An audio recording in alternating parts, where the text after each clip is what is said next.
Good afternoon, everyone, and welcome to our September Wellbeing webinar on the topic of support for mental health and substance use disorders, brought to you by Excellus BlueCross BlueShield.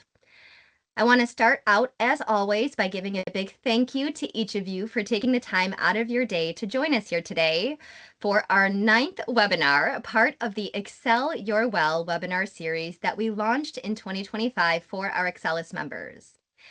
For those of you who may be new here, my name is Katie Keller-Burgess, and I am part of the Wellbeing team here at Excellus.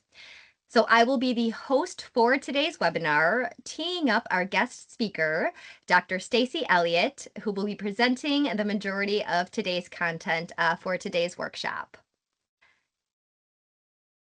So as always, a few housekeeping items that I do want to start off with. First off, please note that today's webinar and all of our 2025 Wellbeing webinars are being recorded and are being housed on our Excellus BCBS YouTube page. So if you need to go back and listen to this webinar or access a past or maybe future webinar that you're not able to attend live, once again, you will have on-demand access to those monthly webinars directly on our YouTube page. Thank you to my colleague Kate, who did just put the link to that webinar page in the chat, once again, if interested in checking out any of the previous webinars there. Another housekeeping item that I do want to call out is that all participants' microphones and cameras are automatically disabled. Now, there will be time at the end of today's workshop with Dr. Elliott, so we recommend if you do have any questions at any point throughout today's webinar, please feel free to put them into the Q&A. So at the top of your Teams webinar, you should see a Q&A icon where if you were to click on that, you're able to enter a question. And once again, we'll be monitoring the chat to answer questions throughout if we can. But at the end, we will get to time for specific questions with Dr. Elliott there as well. And then lastly, it is important to note that the content covered here today is simply educational in purpose. Of course, if you do have any specific health-related question or concern, we do recommend that you connect with your primary care provider. Or if you have any benefit-specific related question or concern, we do recommend calling the customer care number that is located on the back of your Excellus BlueCross BlueShield member ID card. So with that being said, let's get into it. Starting off, I have the distinct pleasure of introducing today's guest speaker on this topic of mental health and substance use disorders, Dr. Stacy Elliott. Now, Dr. Elliott is a board-certified adult psychiatrist as well as an addiction medicine physician. She currently serves as one of the medical directors in the behavioral health team here at the health plan and has been with us since 2022. She is a native of the Finger Lakes region, earning her bachelor's degree from Cornell University and her medical degree from the New York College of Osteopathic Medicine before completing an adult psychiatry residency at SUNY Upstate in Syracuse. So really her knowledge, insights, and passion around this topic is so meaningful. And Dr. Elliott, we are so thankful for having you here today joining us. With that being said, I will turn the stage over to you. Thank you, Katie. And thank you to everyone who's joining us today. I know you're probably giving up some lunchtime to be here, and I hope that this talk can lend you some insight into understanding of substance use disorders and the intersection of mental health and addiction. I'm going to speak to you about both of those topics, as well as recognizing the signs of a substance use disorder. We will spend some time talking about treatment options for individuals, both yourself or a loved one, and resources that are available in our community. I do want to spend some time emphasizing how you might be able to support someone whom you care about that may be struggling. And then Katie will wrap up with some discussion of additional benefits and resources offered by Excellus BlueCross BlueShield as your health insurer. And like she said, I hope that we have a few questions in the audience because we will have some time at the end for a brief discussion. So the first thing I'd like to start with is a definition of what is a substance use disorder. According to the CDC, a substance use disorder is a treatable chronic disease characterized by a cluster of cognitive, behavioral, and physiologic symptoms, indicating that the individual continues using the substance despite significant substance-related problems. That's a very fancy and technical definition, but what does that really mean? What that means is that a substance use disorder is a disease. It is an illness that is chronic, so it lasts likely a long period of time, but it's treatable. It's something that can be addressed through mental and physical health interventions. What makes something a substance use disorder is the fact that using a substance over time is causing physical, mental, spiritual symptoms despite and that the individual is doing this despite the fact that they're having these problems. And that's really what is the crux of a substance use disorder, is that we're exposing our body to substances, mind-altering substances that are causing us problems, and we're doing it in spite of that. The severity of a substance use disorder can range from mild, moderate to severe. This is really, not surprisingly, based on how the substance use has affected the individual's life.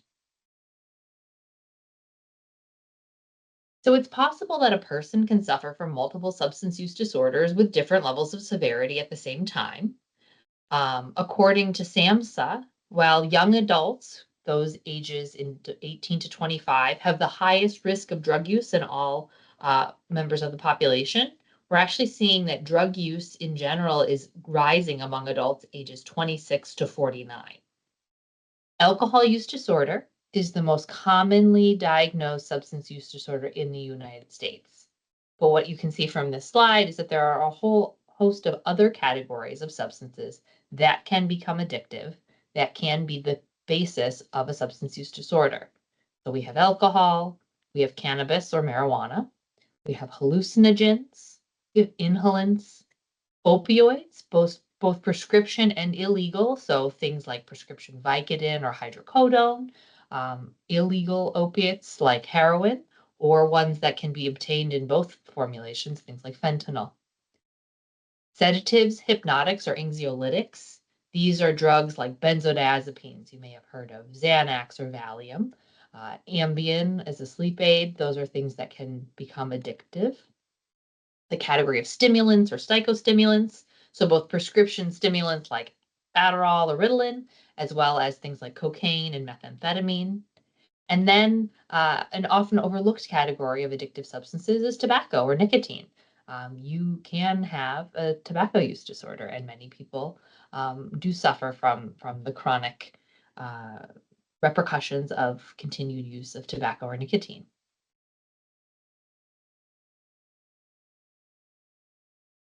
So I think it's really important to kind of discuss substance use disorders from the perspective of the fact that individuals who are suffering from substance use disorders um, are really that they are people who are suffering from an illness. And to understand substance use disorders means to understand that the individuals who are dealing with them are experiencing their own version of illness. Illness is not just physical, it is mental. And addiction is a disease and not a character flaw. This is a cultural shift. It's a message that, is taking time to permeate our culture, but is really important because it's hard to treat an illness if you are ashamed of it, if you are not able to share with others that you're suffering. And it's harder to engage in recovery if you are not able to, fully open up to the fact that you are struggling. Some people may use drugs as a way to cope with stress, trauma, or other mental health issues. That's often kind of the pathway in which someone begins to use substances in an unproductive manner, in a way that can lead to the development of substance use disorder.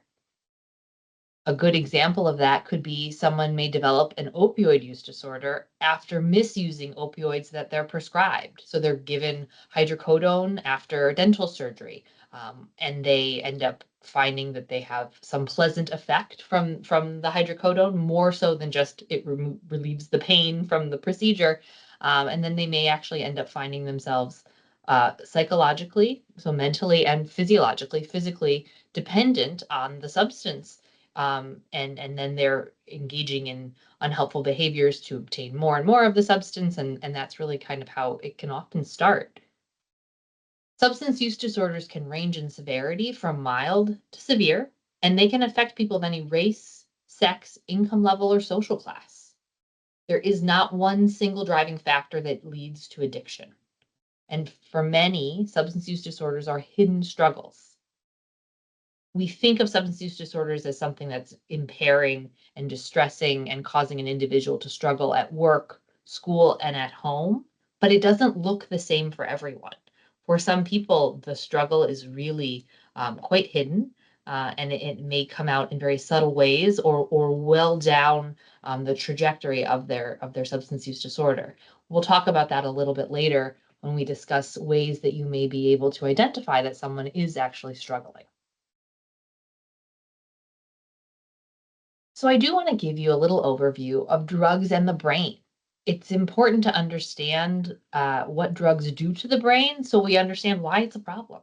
Like theoretically, alcohol, cocaine, opiates, all of these things are just substances. But what are they doing to our bodies when we expose ourselves to these substances? What is happening in our brain, both in the moment, and what are the longer term changes that are happening as a result of repeated exposure to these substances? This is where we run into trouble. So, drugs can alter important areas of the brain that are necessary for life sustaining functions. They can affect areas of the brain that tell us to breathe. And they also affect areas of the brain that play important roles in our emotional experience of the world. For example, we have the basal ganglia, that is a part here of the brain in the cortex, and this plays an important role in motivation and pleasure.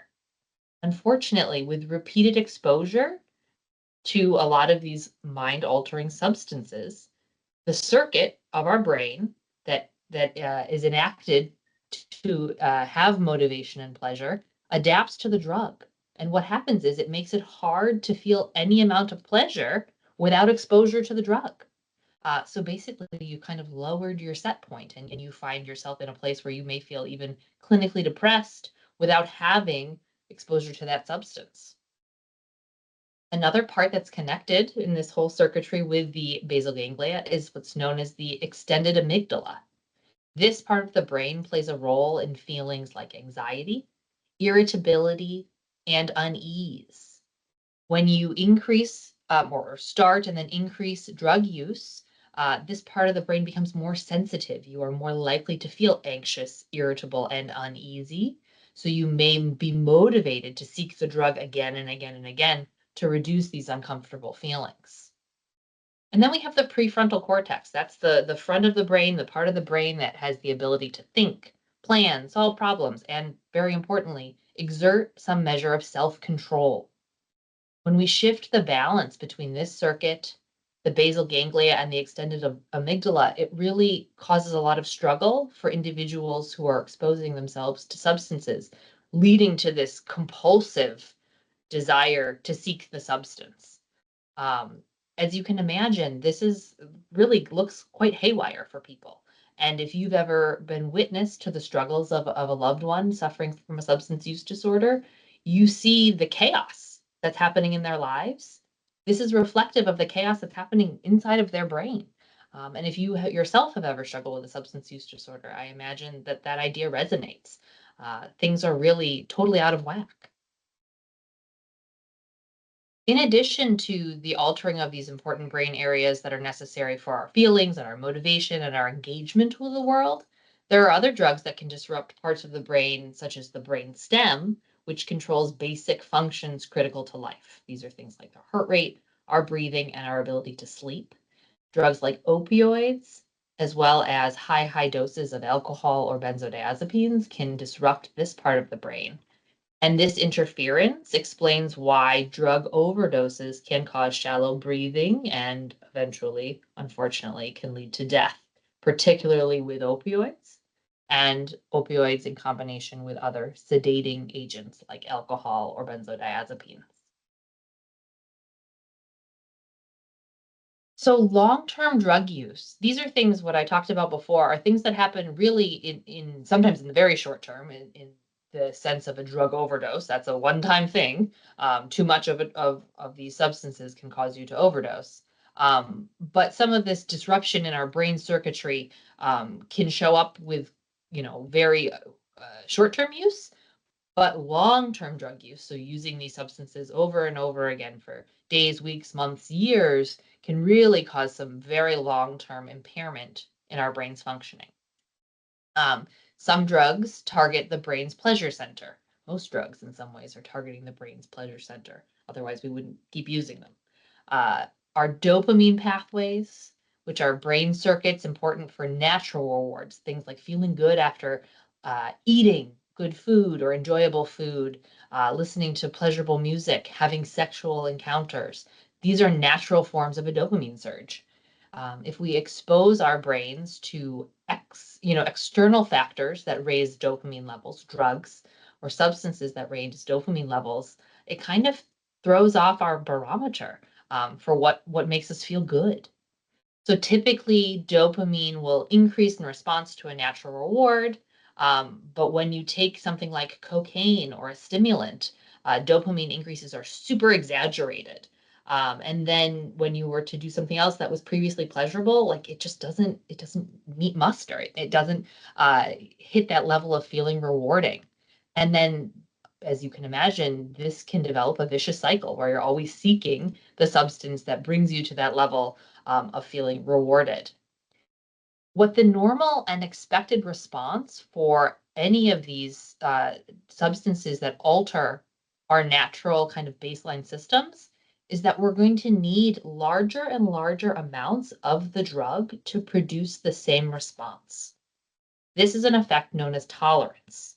And for the most part, uh, is really what is the underpinning reason why individuals may become dependent or addicted to a substance is that tolerance develops and you're just kind of chasing your tail to try to achieve the same reaction that you may have gotten in the beginning. And over time, sometimes drug use is not even pleasurable anymore. You're just trying to maintain a baseline that doesn't feel like it's down in the basement.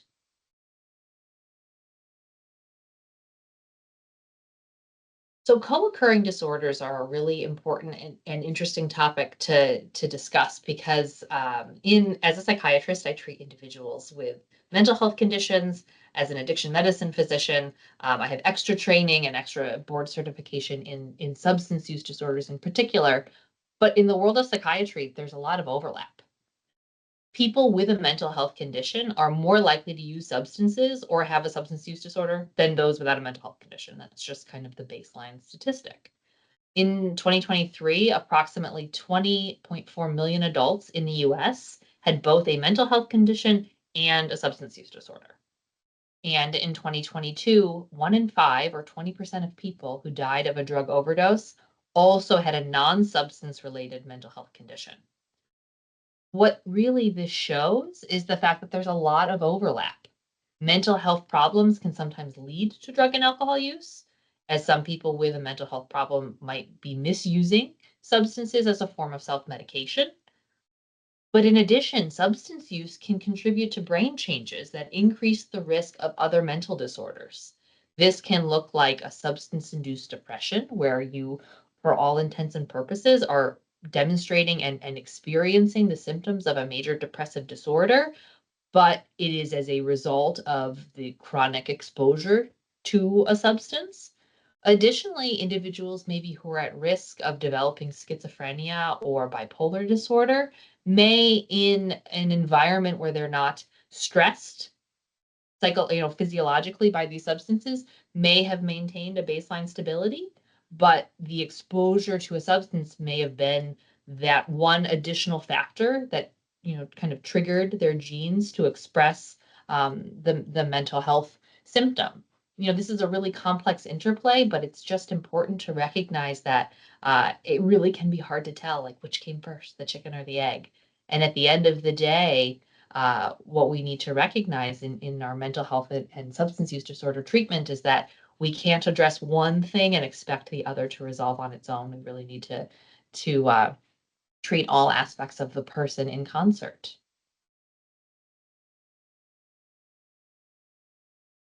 So signs that someone may be struggling, and these are signs that are specific to a substance use disorder, but often, overlap with some signs that someone that you care about may be struggling with their mental health in general. A really, really prominent one that can be obvious in some circumstances, but really uncomfortable to acknowledge is that sometimes our loved ones have sudden changes in their behavior. This might look like engaging in risky behaviors, becoming noticeably more angry or irritable. It may show up like unexpected and newfound issues at school or work that don't really have any other explanation. uh, Being really tired or having low energy all of the time. Of course, that can be a lot of other physical health conditions too. But if there's a suspicion that someone is maybe using substances and you're wondering if they've gotten to a point of it becoming a problem, noticing that they're chronically tired or always having low energy may be a signal that something, more is going on than on the surface. When those we care about stop taking care of themselves, they're not taking care of their physical needs, they're not eating, they're not sleeping, they're not taking care of their appearance when they previously, really did take care. Of course, a more obvious sign is somebody expressing the feeling that they actually need a drug to function. This can be an early acknowledgement by an individual that they are struggling, is when they're saying out loud, like, I can't get going in the morning without, without a shot of alcohol. Like it's just, I've got this headache, and once I have a shot, I'm good to go. Um, Another thing that can happen is that people start avoiding friends and family and their social activities. This can be for multiple reasons. It can be because they're ashamed of being in withdrawal and looking disheveled and uncomfortable, emotionally distressed. It can be because they're spending their time and energy and money trying to obtain the substance that they're become dependent on. Or it can be because they're actually intoxicated and they don't want the people they care about to know that that's what's going on. But all of these things, as you can imagine, are a shift in the interpersonal dynamic. And the closer you are to someone, the more likely you are to notice these possibly subtle changes. And the goal is that you can use that information to maybe reach out and connect to the person that you love and say to them, "Hey, like, I'm noticing something's different. Do you want to talk about it?" Because that's really the first step in helping someone to move toward recovery, is to acknowledge that there's a problem, because they may not be able to do it themselves. And sometimes it takes having someone who cares about them, who shows up and says, "I see you. I see that you're struggling, and I am here to help you." And help may look like different things at different times, but I am a witness to your struggling. And that will maybe open the door for somebody who is contemplating, thinking about maybe making a change. So if that's the case, I want to talk to you about treatment options and resources, because there are safe and effective ways to recover from substance use disorders. Finding the right treatment option can be really the key to a successful recovery journey, and it looks different for different people. So one way that you can engage in recovery is getting direct mental or physical health care. Finding an in-network provider, behavioral health provider, so a psychiatrist or another psychiatric prescriber, as well as psychologists, therapists, and counselors. You can access healthcare by telehealth through our partner MD Live, but you can also see your own primary care provider or an in-network mental health clinician. Some people find that the first step is to connect with somebody who may be able to help them access other resources. And we do have care managers, including licensed clinical behavioral health specialists, who may be able to help you find the appropriate resources for you in your local community.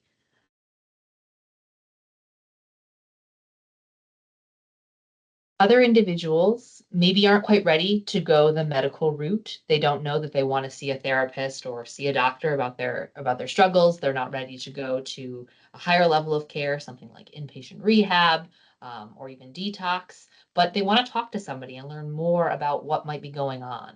The National Alliance on Mental Health is an excellent, so NAMI is an excellent resource to provide information and referrals to help people who are living with a mental health condition. There's a lot of peer support there. SAMHSA, which is the Substance Abuse and Mental Health Services Administration, is a great resource for finding treatment for substance use disorders in particular.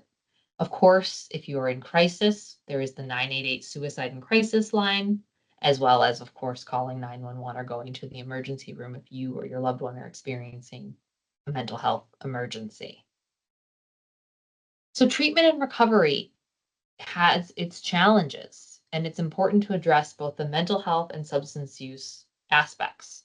Recovery options can include things like outpatient therapy, inpatient rehabilitation, behavioral health care, maybe even behavioral health psychiatric hospitalization if symptoms are really acute and you can't manage, the substance use issues because someone is actively psychotic or even needing physical health admission to a hospital or to a detox center to stabilize the body before we can work on the psychological aspects of recovery. Talking to your healthcare provider to determine the best treatment for yourself or a loved one is really the first step. And I will also say to anyone who's even thinking about being involved in their own recovery or the recovery of a loved one, it's really important and very hard to give a treatment plan a chance to work before deciding whether it's right for you or a loved one. One of the most challenging things about recovery from substance use disorders and even mental health conditions is the fact that it's a long road. It's a chronic illness, which means that it can resolve and then relapse over time. And if there was a way to bottle up time and put it in a pill form, it would make people's lives a lot easier. And a big part of recovery is all of that time spent helping change to happen that isn't that obvious. So it can feel really, really hard sometimes. And you just want to say, like, this isn't working. I'm done. I took this medicine for 3 days and it's not helping. Or, I went to this one inpatient rehab and I was there for a week and it just nothing changed. And part of that is because it takes longer for our brains and our bodies to kind of recalibrate back to our baseline. So if you take nothing else from this talk, I hope that you remember me saying that time takes time, and it's especially prevalent in the recovery from substance use disorders and mental health conditions. There are a few options you may hear about if you're seeking treatment for substance use disorders. I just want to touch briefly on the fact that for opioid use disorder, which is a pretty prevalent, problem in our society for individuals addicted to heroin, fentanyl, uh, prescription opioids, and unfortunately nowadays other drugs that may be laced with opioids. Um, there are actually several very effective medications that can be used as first-line treatment with or without other therapies, self-help groups, 12-step groups, and or inpatient level of care. Methadone is a drug that eliminates withdrawal symptoms and reduces drug cravings. Buprenorphine naloxone, also known as Suboxone, can also reduce cravings and withdrawal symptoms. And naltrexone is a substance that prevents any other opioid drug from producing rewarding effects like euphoria. So it kind of works in a behavioral sense to stop you from using opioids. The reason these drugs are helpful is because they can help in some part with cravings and withdrawal symptoms, and also reducing illegal opioid use, helping people stay in treatment longer, and reducing overdose. So we're keeping people alive when they take these medications, and the longer they are engaged in treatment, the better chance they are of having a sustained recovery. Naloxone is another important topic I'd just like to bring up with you all because naloxone is a life-saving medication that can reverse an overdose from opioids. If you, as a bystander, suspect that someone has had an overdose, you should immediately call 911 and, if it's available, administer naloxone. If you're trained or comfortable doing so, you can also perform rescue breathing or chest compressions until they wake up or until emergency services have arrived. But what are signs of an overdose? Some of you may be familiar, but if you're not, it's things like falling asleep or loss of consciousness, this nodding off that doesn't really align with the environment that the individual is currently in. They may have shallow or low breathing, a limp body, although we know that with fentanyl overdose, you may actually be rigid. You may hear choking or gurgling sounds. If you're able to see their eyes, you'd notice if they're small, constricted, or pinpoint pupils. And then the individual may have pale, blue, or cold skin, lips, or nails. The reason it's important to understand what the signs of an overdose are is because you want to act appropriately. There are Good Samaritan laws in New York State and actually throughout the country now, where if you were to administer naloxone to someone in good faith, if you truly think they've had an opioid overdose, you administer naloxone to them, you can't be prosecuted for assault or anything like that. Additionally, naloxone is something that if you don't have opioids in your system, it will literally do nothing. So it's just like having, saline spray up your nose. So it will not cause harm to someone who is not overdosed, in fact, on an opioid. And if they have overdosed on an opioid, it will reverse that physiologic state. The reason you need to call 911 immediately is because naloxone only has an effective half-life. It only works in the system for, approximately 30 minutes. So it will reverse back to the state of overdose if you don't have repeated doses of naloxone, which is what will happen when emergency responders show up. And then once they get to the hospital, they'll get the appropriate medical treatment. So you may suspect or discover that a loved one is dealing with mental illness, drinking too much, or using drugs. You might be here today because you suspect or worry that someone you care about is experiencing these things. And you can play a critical role in helping that loved one get the help that they need. As I mentioned before, I really can't underemphasize the importance of reducing the stigma around substance use disorders. Stigma makes it harder for people to get help. If you are uh, using substances with the potential for addiction, any of the substances I mentioned back at the beginning of this talk, you have the risk of developing a substance use disorder. It's as simple as that. We can reduce the stigma by doing things like having talks like this and showing up, increasing education and awareness so people understand that there are treatment and recovery options, how to prevent substance use, and recognizing that people with substance use disorders need support just like any other disease. We want to work to promote health equity, so access to care and treatment and resources for all, and then using a person first approach. So, substance use disorders should not be thought of as a trait that defines a person. It's not this alcoholic or this drug addict. It's a person who is maybe a parent or a sibling or a spouse or a friend who has other aspects of their life. They have maybe a job or hobbies, interests, and engagement in the world as more than just someone who's struggling with this substance use disorder. That can really help us connect with people and remember that underneath the struggle, there is a multidimensional person who's struggling. And each of these people face unique barriers to their recovery. And everyone deserves compassion, support, and access to recovery and treatment services, regardless of how terrible things may look on the surface. Underneath is a person who's really suffering. So supporting a loved one dealing with mental health or substance use disorders can be really challenging. One of the ways to start is really just to talk to your loved one. As I mentioned before, expressing concern and telling them that you're here to help goes a long way. If you can, really work to create a judgment-free and loving environment to foster conversation and openness. And it can be helpful to go into these conversations yourself, kind of like giving a little bit of maybe like emotional inoculation. You prepare yourself for the fact that like you may get nowhere in that first conversation. It may look like nothing happened. You may actually even piss off the person that you love. And they may yell at you and tell you you're an idiot and leave them alone and all these things. That's actually quite a predictable response. But if you are able to approach that from this non-judgmental and compassionate space, you may have opened the door just a little bit in their minds to see things in another way.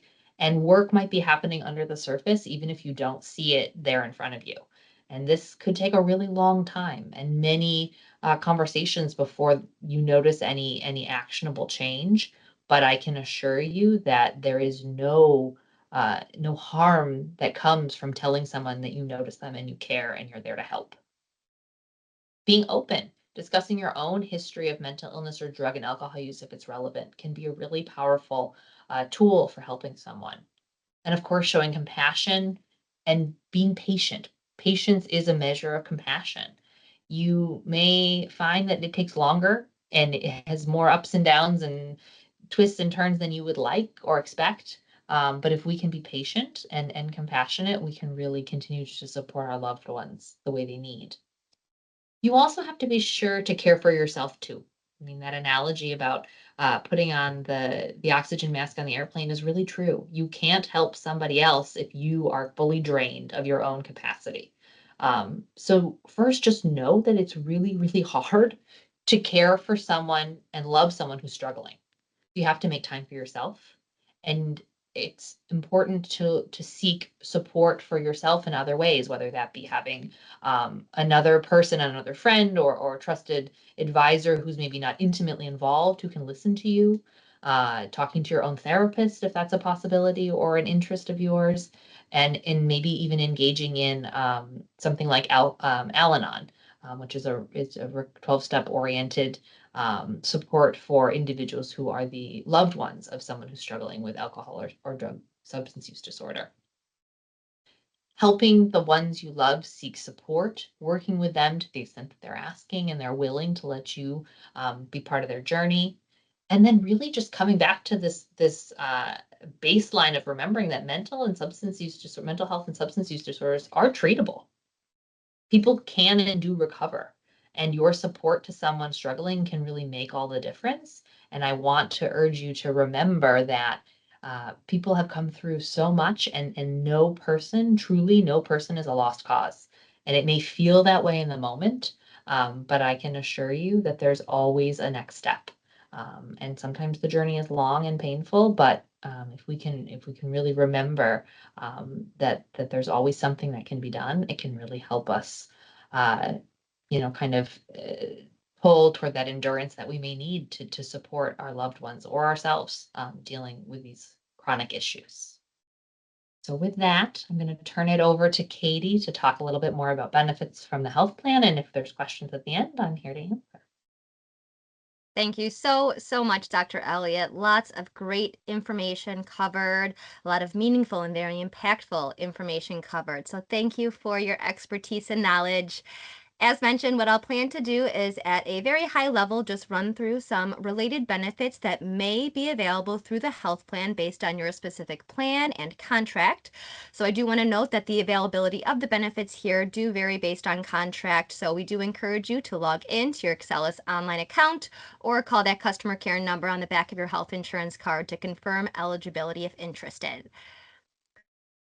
So Dr. Elliott did allude to the Find a Doctor tool that is available on our Excellus member portal. So once again, if interested in searching for in-network providers in the behavioral health field, whether therapy, psychiatry, once again, there is search filters built into this tool that you're able to filter down to the area that you are looking for support on. And once again, within this tool, you're able to filter maybe based on languages spoken, the specialty, if that provider is accepting new patients, and more. So log in if interested in utilizing that search tool to find in-network providers. As Dr. Elliott also alluded to, in case you are not able to connect with an in-network provider, there is an additional avenue for telemedicine virtual support through our partnership with MD Live. So MD Live's board certified doctors are able to provide medical as well as behavioral health care 24/7, 365 days out of the year. And you can see on this slide just some of the behavioral health concerns that MD Live providers are able to help support, such as addiction, anxiety, bipolar disorder, panic disorders, stress, and more. So once again, noting that MD Live services do vary by contract, but if available and interested, there are 4 ways to register that you see listed here on this slide. The cost per appointment does vary once again by contract, but once you log in and create your MD Live account, you'll be able to see what your appropriate cost share is. And then I also want to highlight our care management team here at the health plan. So we have a team inclusive of a variety of healthcare professionals such as registered nurses, dietitians, behavioral health care managers, and more. And these behavioral healthcare managers are really here to help support our members, maybe dealing with behavioral health concerns that you see listed here on this slide as well. At no additional charge, it is free for all members to engage with this team if looking for added support. So you can connect with them via phone, email, or as you see here on the right side of the screen, the WellFrame app is a free app our members can download to engage with that care management team and receive resources, guidance, and support for any of the conditions you see listed here. And then once again, calling out another benefit that does vary by contract but thrive well is our digital health and wellness platform through our partnership with Personify Health that allows our members to make small everyday changes to the areas of your well-being that you're looking to focus in on the most, whether that be physical activity, healthy eating, improved sleep, stress management and mental health, and more. So great tool to be able to leverage to build healthy habits, have fun, and experience some lifelong rewards of better health and well-being. And then last but not least, once again, availability of this does vary, but those who may have access to Headspace through ThriveWell. So Headspace is a leading digital mindfulness app that provides a lot of great tools, exercises, and resources to better manage stress levels along the way. So once again, a free Headspace membership is available within some of our contracts. So be sure to check out if interested directly through ThriveWell. So with that being said, just thank you for your time here today. I do want to note that my colleague Kate is going to put in the chat a quick survey, about 2-minute survey for any participant that attended here today. We would love your feedback, love your interest in future topics that we cover for these well-being webinars. So once again, Kate, thank you for putting that link in the chat for that survey and hope that everyone is able to partake. And just a quick plug for our next month Wellbeing webinar with Dr. Kathleen Robishin on navigating menopause, empowering women through change, where she'll be covering understanding the menopause transition, the common symptoms, tips to help cope with the symptoms, how to stay healthy and active during menopause, and more. So the link is on, or Kate will once again put that link in the chat and then the QR code here if interested in registering for that next monthly webinar. So with that being said, questions. Dr. Elliott, I know a lot of information covered, so let's see if any questions have come through. So once again, highly encourage anyone, if you have any questions for Dr. Elliott, head into that Q&A or chat feature, whichever is more comfortable, and enter any questions you may have.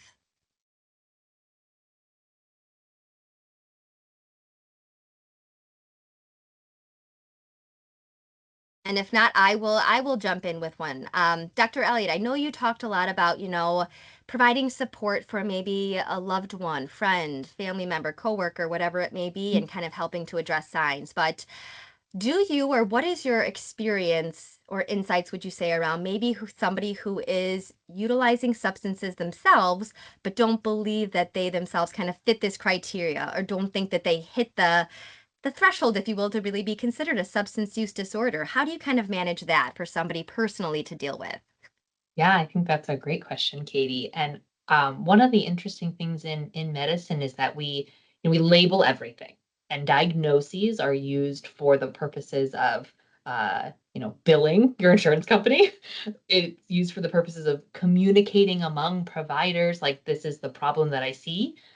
But at the end of the day, each person is different, and the diagnosis or the label is less important, especially in mental health conditions, than what is the distress that I'm experiencing. If I'm starting to have questions and even wonder if maybe my alcohol use is causing me problems. I'm not an alcoholic. I don't have alcoholism, but it feels like, sometimes I just can't get to sleep without having a glass of wine. I don't know if that really is healthy. Those are the places where you can bring that kind of question to your healthcare provider or to a loved one who maybe can give you another perspective. And I think that that's the first place to start is if we're asking ourselves these questions, like maybe it's a sign that we should look deeper.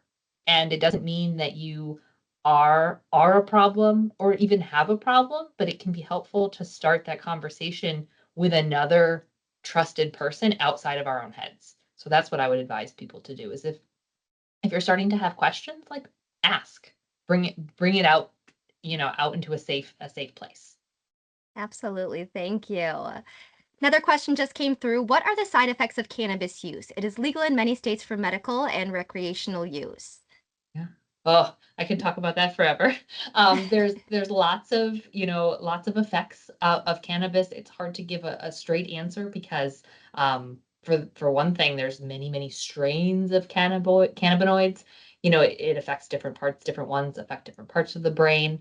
What we do know is that for most people, it will cause you to be a little bit mentally dulled, which could be a fine thing or not a good thing.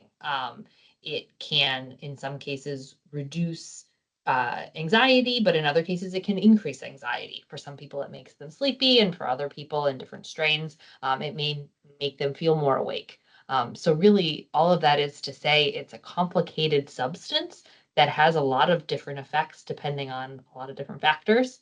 And the legality of it, and even the ability to access it through medical marijuana is really complicated because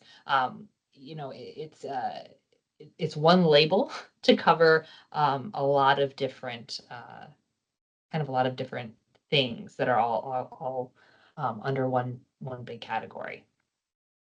Great question. And then the last question that has come through, we'll wrap it up with this one here. We do have somebody that mentioned that they have somebody that they know that was struggling with alcohol in the past and they fear they may be re-struggling. So any tips to Yeah. kind of help support them? Yes. So I think, and I've said this before, but really the biggest thing is like we spend so much of our lives caring for others and noticing things, and it can feel really fearful and scary to say out loud, like, hey, I've noticed this thing. And that's really the first step to helping someone that you care about is bringing it to light and not allowing that behavior, which can be very shameful, to hide in the dark. So I would say the first step is to just notice with a person and to approach them in that kind and compassionate way. If it feels helpful to you and your dynamic with that person, come to them and say, I've noticed this thing and I've got a couple resources that might be helpful. Like, would you like me to help you call your doctor? Would you like me to help you get to an AA meeting, get to another smart recovery meeting or anything like that? But really just starting that conversation and not living in this I noticed, but I can't do anything about it place. Yep. Absolutely. And I'm sorry, one more question did come through and I thought it was a good Yeah. one. So, what is the process of stopping an antidepressant medication, both physical and mental? What is that process? Would you talk through? Okay, so that is something that my first, response will be you actually have to talk to your doctor about your own personal experience. But broadly speaking, stopping any psychiatric medication is a process. It's something like any other medicine. When we stop a medication, we should be lowering the dose and observing as we reduce the dose if there are withdrawal effects, which some, every substance, every drug is different, every prescription drug is different. So we want to observe for withdrawal effects and also the resurgence or worsening of the symptoms it was meant to treat in the first place. An ideal scenario is you march down over time, not too quickly, hopefully, on the doses of the medication, and you don't have any unpleasant effects. You don't notice the symptoms it was meant to treat coming back. And in fact, maybe you even feel a little bit better because there were some side effects that were troubling you and now they're gone. That's an ideal scenario. But for a lot of people, they may find that there's some withdrawal symptoms from the prescription drug that are really hard to tolerate, and then you can work with your provider to figure out, do we just need to go slower? Is there something we can do to manage in the meantime? And other people find like, oh, wow, this was really working a lot more than I thought. I didn't think it was doing anything, but now that I'm off of my medication or have lowered the dose, like I'm actually quite feeling quite depressed again. And that may lead to another conversation. So um, my theme here is conversation. Talk about it, notice and talk about it.